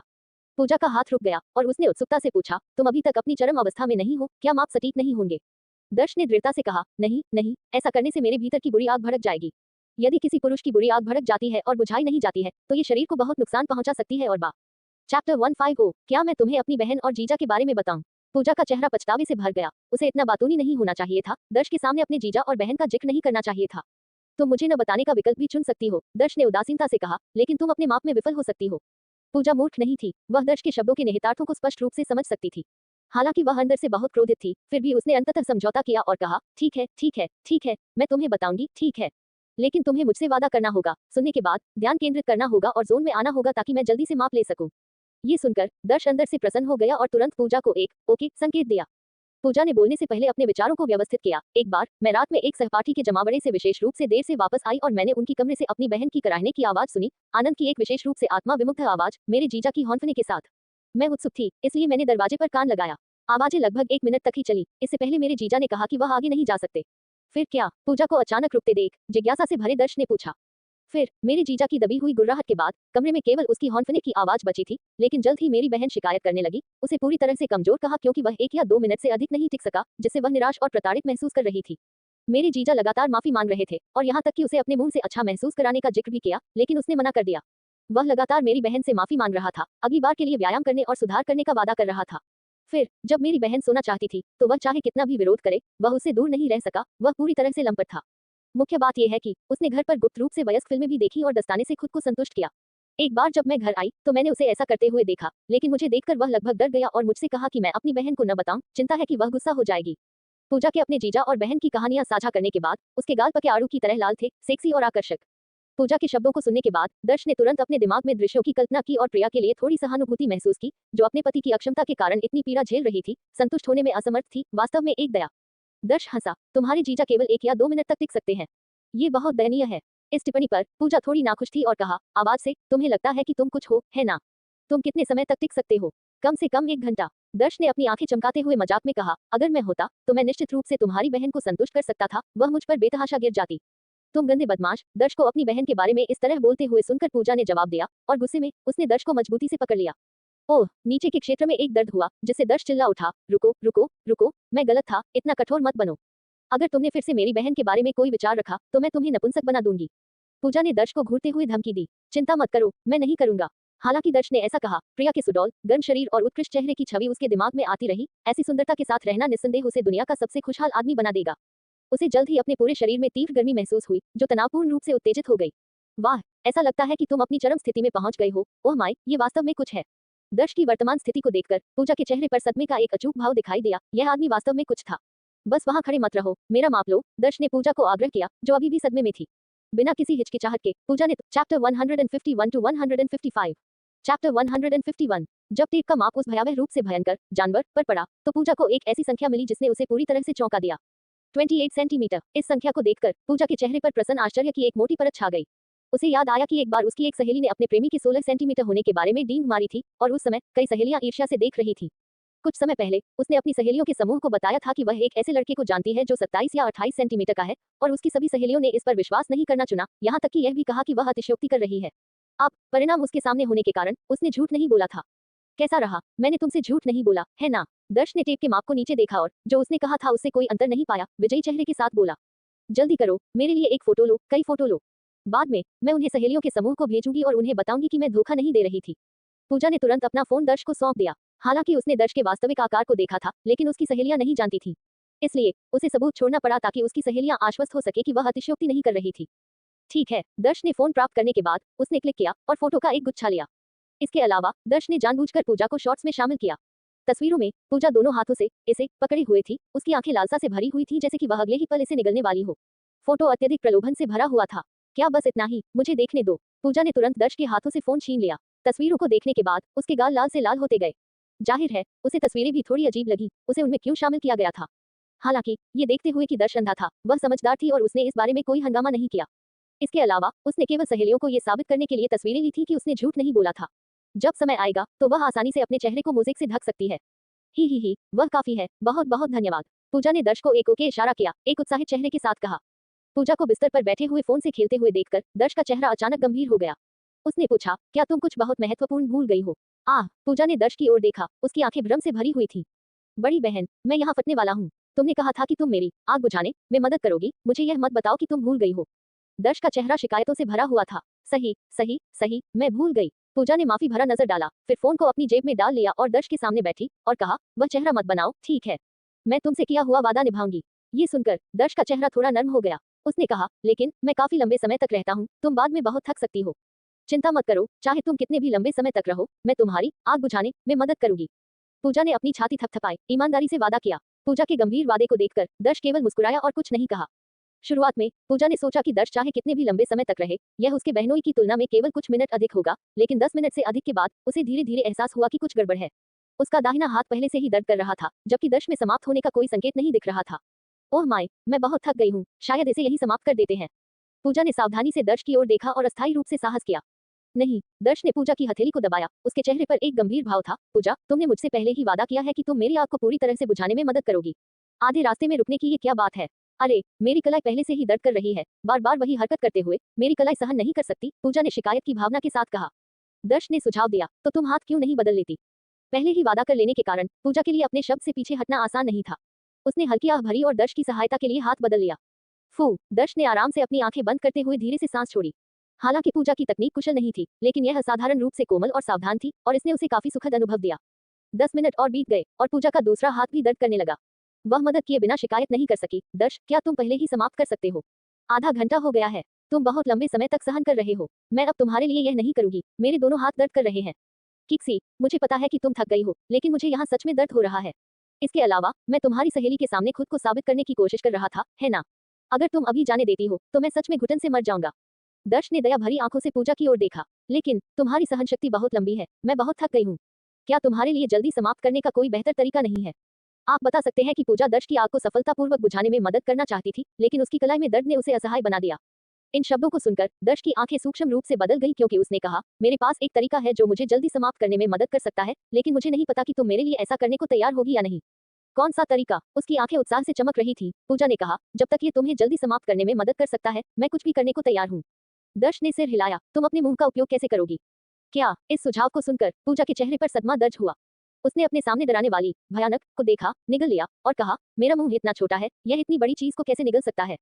तुम्हें इसे पूरा लेने की जरूरत नहीं है, जितना हो सके उतना ही ले लो, दर्श ने धैर्यपूर्वक कहा। नहीं नहीं नहीं, पूजा ने जल्दी से अपने हाथ हिलाए, मैं वह नहीं खाना चाहती। इसके बारे में सोचने से ही मुझे शर्म आती है। अगर तुम अपने मुंह का उपयोग नहीं करना चाहती हो तो तुम अपने हाथों का उपयोग जारी रख सकती हो। लेकिन क्या तुम्हारी हथेलियों में अभी भी ताकत है? दर्श ने पूछा। मुझे कोशिश करने दो। इसके बाद पूजा ने अपने हाथों से जारी रखा, लेकिन क्योंकि उसने पहले ही बहुत अधिक ऊर्जा खर्च कर दी थी, कुछ ही मिनटों के बाद उसकी कलाई फिर से दर्द करने लगी। उसने एक पल के लिए विरोधाभास देखा, इससे पहले कि उसने अपने दांत काटे और कहा, ठीक है, मैं तुम्हारे मुंह से तुम्हारी मदद करूंगी। हे, मुझे पता था, तुम्हारी कलाई बस सहन नहीं कर सकती थी, दर्श ने कहा। उसकी आंखें पूजा के आकर्षक गुलाबी होंठों को देखकर आश्चर्य से चमक उठी। दर्श को एक तिरछी नजर देते हुए पूजा ने कहा, इतने लंबे समय तक सहन करने के लिए ये तुम्हारी गलती है, तुम बड़े बुरे आदमी, यहाँ तक कि मुझे तुम्हारे मुंह का उपयोग करने के लिए मजबूर कर रहे हो। भले ही उसने ये कहा, पूजा स्वेच्छा से घुटने टेक दी, उसका हाथ दर्श को पकड़ रहा था क्योंकि वह उसे सूंघने के लिए झुकी, तुरंत एक अद्वितीय मर्दाना सुगंध से टकरा गई जिसने उसके गाल लाल कर दिए और उसकी दिल की धड़कन तेज कर दी। शर्म के परे उसने पहले कभी न देखे गए रोमांच का भी अनुभव किया। एक पल के बाद दर्श की सतर्क आंखों के नीचे पूजा ने धीरे धीरे अपना छोटा मुंह खोला और करीब आ गई।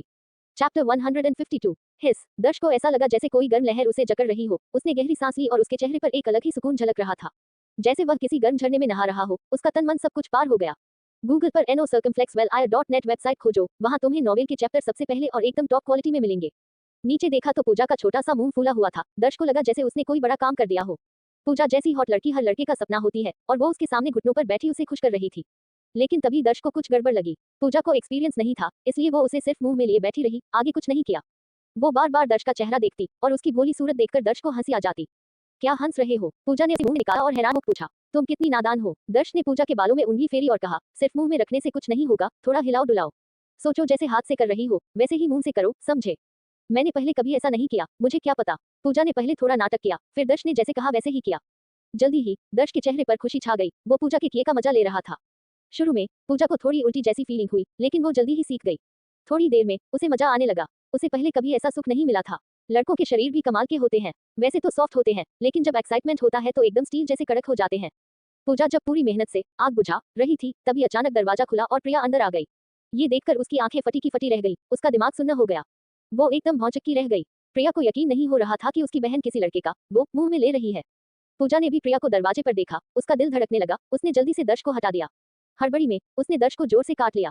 आउच! दर्श को बहुत तेज दर्द हुआ, वो तुरंत जमीन पर बैठ गया। वो साधु था, लेकिन वो तो आम लड़कों जैसा ही था। दर्द से उसकी आंखों में आंसू आ गए। दीदी, मुझे समझाने दो। पूजा घबरा गई, उसने दर्श को छोड़ दिया और प्रिया को समझाने के लिए भागी। प्रिया ने गुस्से में सांस ली और चली गई। दीदी, रुको, मेरी बात सुनो, जैसा तुम सोच रही हो वैसा नहीं है। पूजा प्रिया के पीछे भागी, उसे समझाने की पूरी कोशिश कर रही थी। प्रिया तब तक चुप रही जब तक वो दूसरे कमरे में नहीं पहुंच गई। फिर उसने सख्त चेहरे से पूजा से पूछा, पूजा, दर्श के साथ तुम्हारा क्या चक्कर है और तुम उसका वो मुंह में क्यों ले रही थी?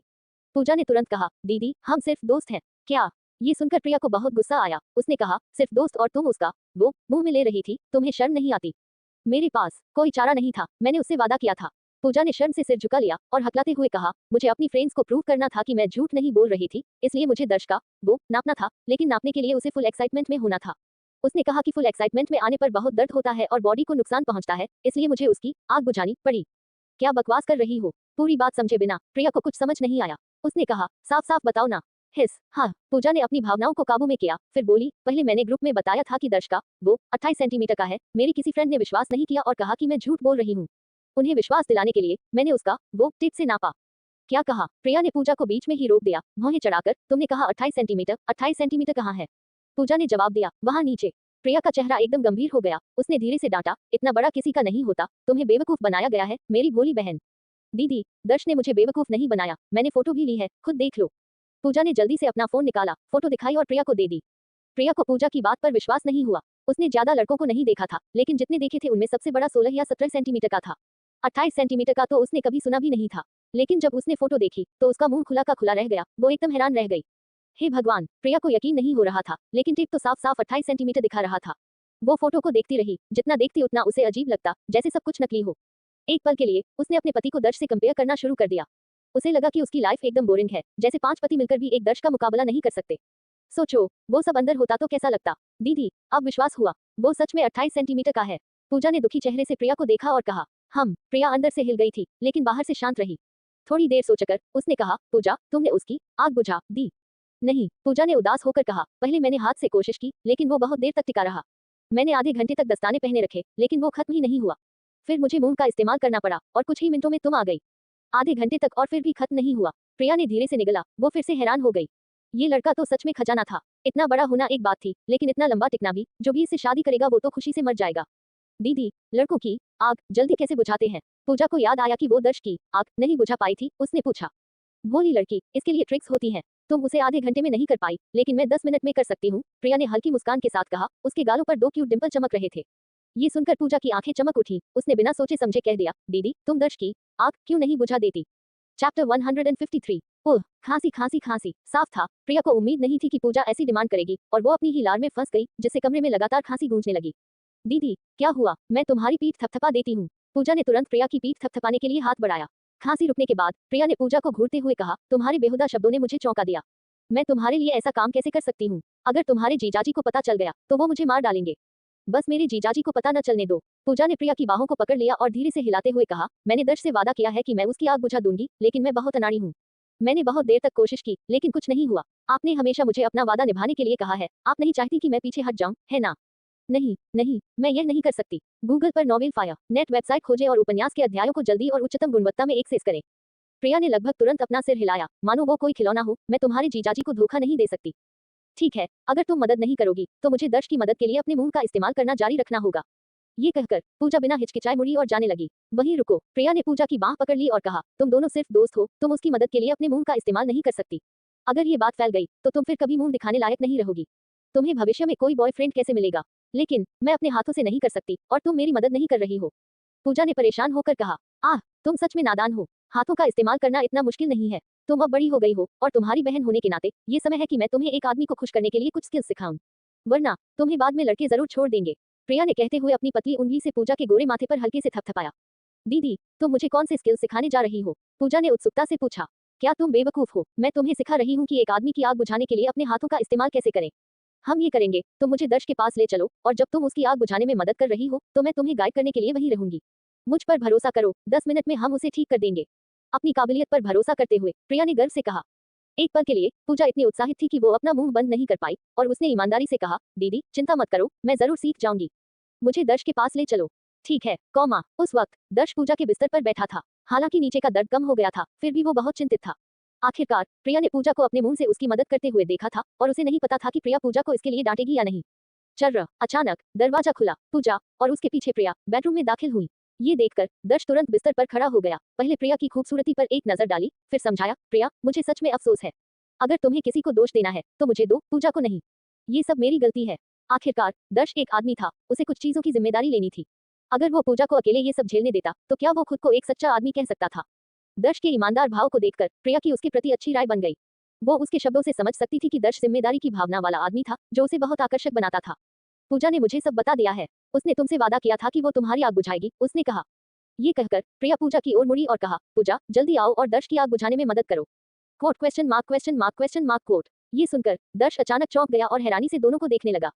हे भगवान, ये क्या हो रहा है? आमतौर पर एक बड़ी बहन ऐसी चीज को तुरंत रोक देती है, उनके बीच बात होने के बाद प्रिया ने खुद पूजा को उसकी आग बुझाने में मदद करने के लिए क्यों लाया और ऐसा लग रहा था कि वो निगरानी कर रही थी।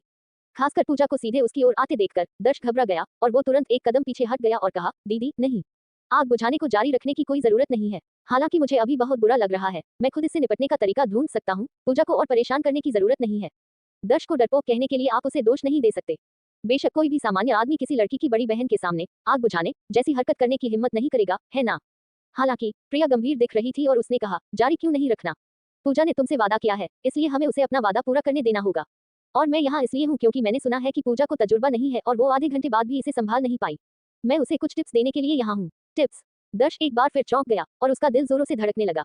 बड़ी बहन छोटी बहन को एक आदमी की आग बुझाने में मदद करने के तरीके पर टिप्स दे रही है, क्या ये सच में इतना रोमांचक था? ओह दर्श, बस मना करना बंद करो। मेरी बहन मुझे टिप्स देने के लिए यहाँ है, इसलिए मैं तुम्हारी आग को बहुत जल्दी बुझा दूंगी। दर्श को चुप देखकर पूजा तुरंत दौड़ी और उसकी पैंट की बेल्ट पकड़ ली।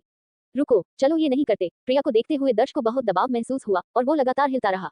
लेकिन पूजा बहुत जिद्दी थी और दर्श की आपत्तियों को नजरअंदाज करते हुए उसने सीधे उसकी पैंट नीचे खींच दी। साम्राज्य, एक पल में दर्श की हर चीज हवा में दिख गई। हिस, अपने सामने का नजारा देखकर प्रिया ने तुरंत ठंडी हवा की सांस ली, उसकी आंखें हैरानी से भर गई और उसने अनजाने में अपना मुंह ढक लिया, उसका दिल उथल पुथल हो गया। हे भगवान, क्या ये आदमी भी इंसान है? प्रिया, जो कई सालों से शादीशुदा थी और काफी अनुभवी थी, न सिर्फ अकेले इंटरनेशनल छोटी फिल्में देखना पसंद करती थी, बल्कि अपनी और अपनी सहेलियों के पतियों पर एक साथ चर्चा करना भी पसंद करती थी, खासकर मर्दों के साइज के बारे में। ये एक ऐसा टॉपिक था जिससे वो कभी नहीं थकती थी। लेकिन दर्श जैसे आदमी के बारे में उन्होंने पहले कभी बात नहीं की थी, वो पूरी तरह से उनकी समझ से परे था। ये इतना बड़ा कैसे हो सकता है? ये तस्वीरों में देखे गए से भी ज्यादा भयानक था। घूंट, सिर्फ कुछ सेकंड के लिए उसे घूरते हुए प्रिया अपनी सोच को बेलगाम होने से नहीं रोक पाई। अगर वो अंदर चला जाता तो किस तरह का सुख मिलता? दर्श ने प्रिया के चेहरे पर हर भाव देखा और उसे इस तरह से चौंकते हुए देखकर उसे अंदर से बहुत खुशी महसूस हुई। सिर्फ अपनी पैंट उतारने से एक औरत को इस हद तक डराने में कामयाब रहा, शायद सिर्फ वो ही ऐसा कर सकता था। प्रिया को लगातार निगलते हुए देखकर दर्श को अंदर से थोड़ा रोमांच महसूस हुआ। ऐसा लग रहा था कि प्रिया पहले से ही उसके शरीर को तरस रही थी। ऐसी स्थिति में जब तक वो रिश्ते को थोड़ा और बढ़ावा देता, उसे यकीन था कि वो उसे जीत सकता था। सबसे जरूरी बात यह थी कि प्रिया का पति ज्यादा सक्षम नहीं था और उस मामले में उसे संतुष्ट नहीं कर सकता था। दर्श के लिए ये फायदा उठाने का एक बेहतरीन मौका था और चूंकि प्रिया के अंदर 100 शब्दों की शक्ति थी, इसलिए उसे हर कीमत पर रिश्ते बनाने के मौके ढूंढने थे। बहन, मैं तैयार हूँ, मुझे दर्श की आग बुझाने में मदद करने के बारे में टिप्स देना शुरू करो। पूजा दर्श के सामने बैठी और उम्मीद भरी नजरों से प्रिया की ओर देखकर पूछा। चैप्टर 154। ठीक है, ठीक है। एक अचानक कथन ने प्रिया को उसके भ्रम से बाहर निकाल दिया और वास्तविकता में वापस ला दिया। उसने तुरंत सिर हिलाया और कहा, ठीक है, चलो अब शुरू करते हैं। पहले अपना हाथ बढ़ाओ और पूजा को दर्श को पकड़ने दो। पूजा ने आज्ञाकारी रूप से अपना कोमल हाथ बढ़ाया और दर्श को पकड़ लिया। जब प्रिया ने पूजा को दर्श को पकड़े हुए देखा तो उसकी आंखों में इच्छा की एक चमक दिखाई दी, ये सोचते हुए कि कितना अद्भुत होता अगर वह दर्श को पकड़े हुए होती। अपनी उम्र के बावजूद उसने कभी भी इतने शक्तिशाली पुरुष को नहीं छुआ था। उसे अपनी छोटी बहन से काफी ईर्ष्या हो रही थी। हालांकि प्रिया के चेहरे पर इच्छा की चमक क्षणिक थी, क्योंकि उसने इन इच्छाओं को अपने दिल में गहराई से दफन कर दिया। दर्श को पकड़ने के बाद पूजा तुरंत प्रिया की ओर मुड़ी और पूछा, दीदी, हमें आगे क्या करना चाहिए? पहले इसे कुछ बार सहलाओ, फिर दर्श के शरीर पर 2 बार थूक दो। ये एक स्नेहक का काम करेगा और दर्श को अधिक आरामदायक महसूस कराएगा और आग तेजी से बुझ जाएगी। प्रिया ने गंभीरता से निर्देश देना शुरू किया। ये क्या बकवास है? ये सुनकर दर्श ने तुरंत प्रिया की ओर देखा, उसकी आंखों में आश्चर्य झलक रहा था। ये कहना होगा, यह महिला वास्तव में कई तकनीकें जानती थी। कोई आश्चर्य नहीं कि कई युवा लड़कों को आंटी पसंद थी। जब आप युवा होते हैं तो आपको आंटी के मूल्य का एहसास नहीं होता है, गलती से सोचते हैं कि युवा लड़कियां खजाने हैं। एक आंटी का प्रचुर अनुभव निश्चित रूप से वह नहीं है जिसकी तुलना एक हरी युवा लड़की से की जा सकती है। ओह ठीक है। जब इन मामलों की बात आई तो पूजा पूरी तरह से अनजान थी। उसने बस वही सुना जो उसकी बहन ने कहा। प्रिया के निर्देशों का पालन करते हुए उसने दर्श को कुछ बार सहलाने में मदद की, फिर धीरे धीरे झुकी और उस पर एक घूंट थूक दिया। उस गर्मी को महसूस करते हुए दर्श का शरीर थोड़ा कांप गया। जैसे ही पूजा ने सहलाना जारी रखा, उसके चेहरे पर खुशी का एक छिपाना मुश्किल भाव दिखाई दिया। वास्तव में जैसा कि कहा गया था, लाड़ के स्नेहक के साथ ये पहले की तुलना में बहुत अधिक आरामदायक महसूस हुआ। दर्श, बिस्तर पर लेट जाओ। खड़े रहने से तुम्हारा शरीर पूरी तरह से आराम नहीं कर पाता है, नहीं ये तुम्हें सबसे अद्भुत एहसास का अनुभव करने देता है, प्रिया ने अचानक कहा। ठीक है। दर्श, जो लंबे समय से लेटकर आनंद लेना चाहता था, मुश्किल से झिझका और तुरंत मुड़कर सुगंधित गद्दे पर लेट गया। पूजा, बिस्तर के किनारे बैठो और उसके लिए आग बुझा दो, प्रिया ने आदेश दिया। प्रिया के निर्देशन में पूजा बिस्तर के किनारे बैठ गई। एक बार सब कुछ सेट हो जाने के बाद प्रिया ने पूजा को तकनीकें सिखानी शुरू कर दी। पूजा, तुम्हें याद रखना चाहिए, ये सिर्फ सरल सहलाने के बारे में नहीं है। यदि यह लंबे समय तक चलता है तो यह एक आदमी को उत्तेजित नहीं करेगा। तुम्हें अपने स्पर्श को समान रूप से वितरित करना चाहिए और कई क्षेत्रों तक पहुंचना चाहिए। ओह ठीक है, मैं कोशिश करूंगी। पूजा ने थोड़ा समझते हुए सिर हिलाया और फिर प्रिया के बताए अनुसार करने लगी। शुरुआत में प्रिया पूजा के प्रदर्शन से काफी संतुष्ट थी, लगातार धीरे से सिर हिला रही थी। लेकिन जैसे जैसे समय बीतता गया उसने थोड़ी भौहें चढ़ा ली। स्पष्ट रूप से पूजा के प्रदर्शन से असंतुष्ट थी और मदद नहीं कर सकी, लेकिन फिर से निर्देश देना शुरू कर दिया। तुम इसे इस तरह नहीं कर सकती। देखो, दर्श अब भौहें चढ़ा रहा है, तुमने उसे स्पष्ट रूप से चोट पहुंचाई है। यहाँ छूते समय तुम्हें बहुत अधिक बल का उपयोग नहीं करना चाहिए। तस्क, इस समय तुम यहाँ नहीं छू सकती। तुमने जो संवेदना अभी अभी उत्पन्न की थी वह इस तरह गायब हो गई। स्पष्ट रूप से प्रिया थोड़ी पूर्णतावादी थी। पूजा को बार बार गलतियां करते देखकर वह शिकायत किए बिना नहीं रह सकी। जैसे कि एक आदमी जो एक महिला को गाड़ी चलाना सिखाता है हमेशा यह महसूस करता है कि दूसरा पक्ष पर्याप्त अच्छा नहीं कर रहा है। पूजा का धैर्य पूरी तरह से गायब हो गया था क्योंकि उसने निराशा के भाव के साथ कहा, दीदी तुम जो कह रही हो वह बहुत जटिल है। मैं वास्तव में नहीं जानती कि इसे कैसे करना है, खासकर जब से मैंने इसे पहले कभी होते हुए नहीं देखा है। शायद तुम मेरे लिए प्रदर्शन कर सकती हो, कैसा रहेगा? ठीक है, मैं पहले तुम्हारे लिए इसका प्रदर्शन करूंगी। तुम्हें ध्यान से देखना चाहिए और सीखना चाहिए, प्रिया ने गंभीरता से कहा। दर्श, जो अभी भी आनंद लेने के लिए अपनी आंखें बंद कर रहा था, ये सुनकर उसका दिल उमड़ पड़ा। उसने उम्मीद नहीं की थी कि प्रिया वास्तव में कार्रवाई करेगी और खुद उसे राहत देगी। हालांकि जब प्रिया के कोमल और नाजुक हाथ ने उसे पकड़ लिया तो सभी यथार्थवादी भावनाएं तुरंत गायब हो गई, केवल उत्साह ही बचा। यह असली था, ऐसी सुंदरता वास्तव में उसकी आग बुझाने जा रही थी। पूजा के हाथ की तुलना में प्रिया का हाथ और भी कोमल था। जिस क्षण उसने उसे पकड़ा उसकी कोमल उंगलियां एक एक करके ऊपर से फिसल गई, जिससे दर्श के शरीर में झुरझुरी दौड़ गई जैसे कि उसे बिजली का झटका लग रहा हो। ये कहना होगा, प्रिया की तकनीक वास्तव में प्रभावशाली थी। दर्श को सबसे ज्यादा आश्चर्य इस बात का हुआ कि यह सिर्फ शुरुआत थी। जब प्रिया ने और तकनीकें दिखाई तो दर्श ने वास्तव में अनुभव किया कि खुशी क्या होती है। उसने न केवल अपनी सारी ऊर्जा नीचे केंद्रित की बल्कि उसकी उंगलियां दर्श की मांसपेशियों वाली छाती पर भी घूमती रहीं। जहां कहीं भी उसकी उंगलियां हल्की सी फिसली, दर्श की त्वचा पर हंस के उभार की एक परत छोड़ जाती। उसके फुर्तीले हाथ जादुई लग रहे थे और कोई भी छोटी हरकत दर्श के खून को उबाल सकती थी, हमेशा फूटने की कगार पर। जब पूजा ने देखा कि दर्श अपनी बहन की कुशल हरकतों का कितना आनंद ले रहा है तो उसकी स्पष्ट बड़ी आंखों में ईर्ष्या चमक उठी। अगर उसके पास ऐसी कुशल तकनीकें होती तो वह निश्चित रूप से दर्श को बहुत आरामदायक महसूस करा सकती थी। इस विचार के साथ पूजा सीखने के बारे में और भी गंभीर हो गई। बेशक कुशल तकनीकों के अलावा एक और महत्वपूर्ण बात है।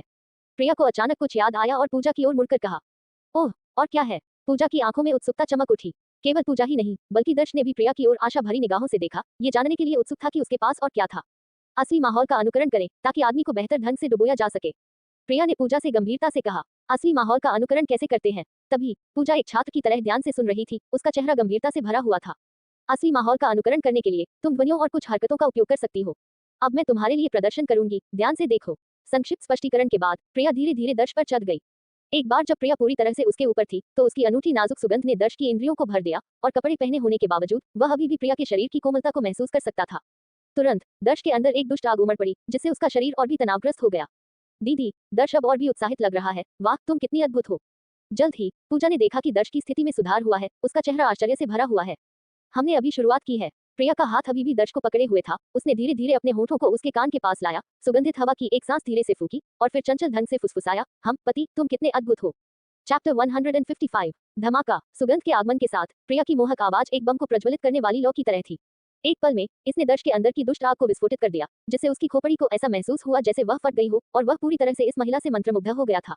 पति, प्रिया ने वास्तव में मुझे पति कहा। इसने दर्श को पूरी तरह से मदहोश कर दिया और खुद को निकालने में असमर्थ बना दिया और उसकी उत्तेजना के कारण उसका शरीर थोड़ा कांपने लगा। पति, तुम बहुत अद्भुत हो। तुम सबसे अच्छे आदमी हो जिसे मैंने कभी देखा है। तेज और जोर से, हाँ हाँ हाँ, बस ऐसे ही। जैसे ही प्रिया ने बात की उसकी हथेली और भी तेजी से हिलने लगी। झुनझुनी संवेदनाओं की लहरें उस पर हावी हो गई, जिससे दर्श की सांस और भी तेज हो गई और उसके गाल चुकंदर की तरह लाल हो गए।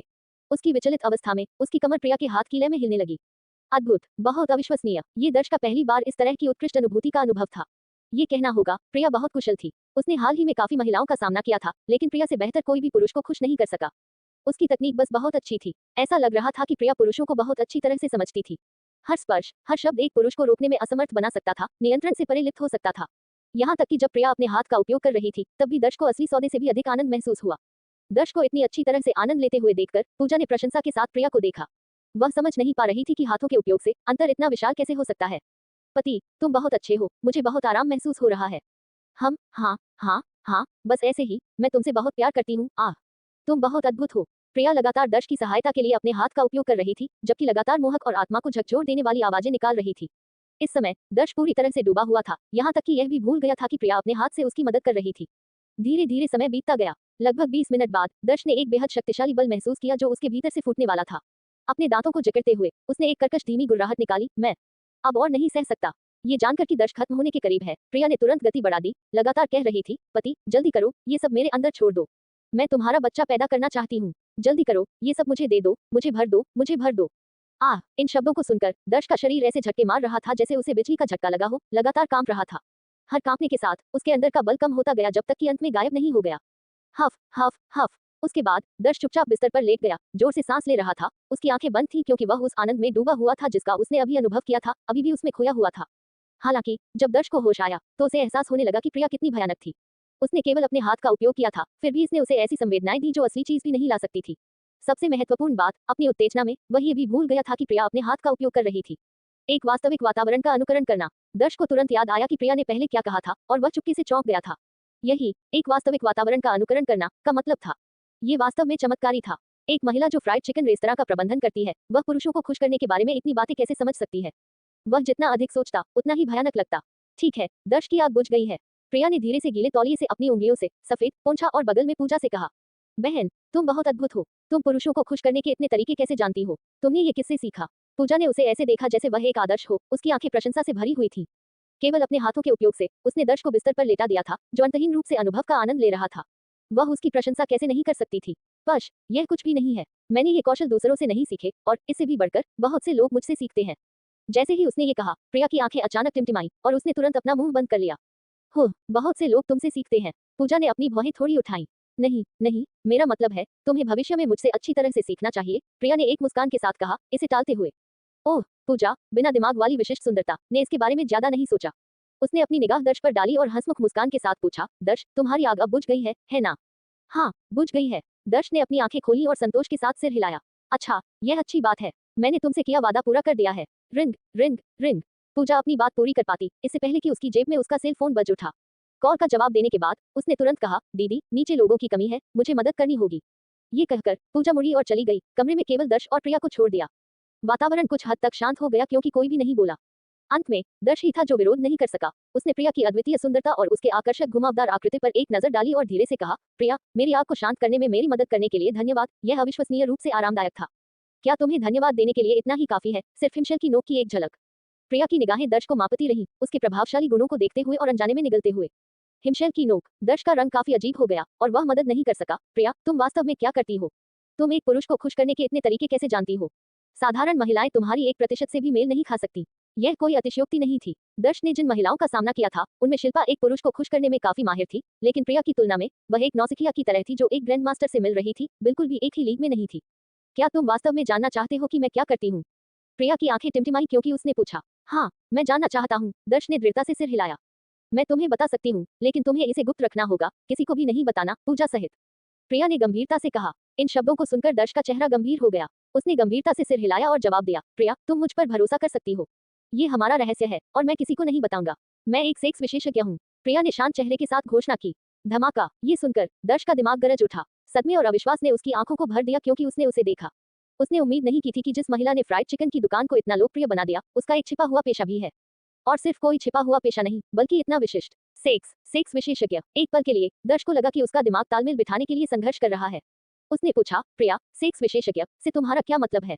तुम वास्तव में क्या करती हो? मैंने पहले इस पेशे के बारे में कभी नहीं सुना है। हिचकिचाहट के पूजा ने तुरंत जमीन से टेप माप उठाया और दर्श का माप लेना शुरू कर दिया। Chapter 141 to 145। चैप्टर 140।